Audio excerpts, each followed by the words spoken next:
পাকিস্তান নিয়ন্ত্রিত কাশ্মীরে চলমান বিক্ষোভ ও নিরাপত্তা বাহিনীর সঙ্গে সংঘর্ষে পরিস্থিতি ক্রমেই জটিল হয়ে উঠছে। স্থানীয়দের দাবি, বিদ্যুৎ, খাদ্য, শিক্ষা ও মৌলিক অধিকার নিশ্চিতের দাবিতে শুরু হওয়া আন্দোলনে বহু মানুষ নিহত ও আহত হয়েছেন।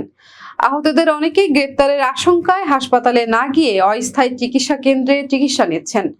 অন্যদিকে পাকিস্তান নিয়ন্ত্রিত কাশ্মীরের কর্তৃপক্ষ অভিযোগ করেছে, নিষিদ্ধ ঘোষিত জয়েন্ট আওয়ামী অ্যাকশন কমিটির কিছু সদস্য সহিংস কর্মকাণ্ডে জড়িত এবং নির্বাচন বাধাগ্রস্ত করার চেষ্টা করছে। তবে সংগঠনটি এসব অভিযোগ অস্বীকার করে শান্তিপূর্ণ আন্দোলনের দাবি করেছে। ইন্টারনেট বিচ্ছিন্নতা ও চলাচলে বাধার কারণে নিরপেক্ষ তথ্য সংগ্রহ কঠিন হয়ে পড়েছে। মানবাধিকার পরিস্থিতি ও বেসামরিক মানুষের নিরাপত্তা নিয়ে উদ্বেগ বাড়ছে। এই অবস্থায় সংকট নিরসনে সংলাপ ও শান্তিপূর্ণ সমাধানের আহ্বান জোরালো হচ্ছে।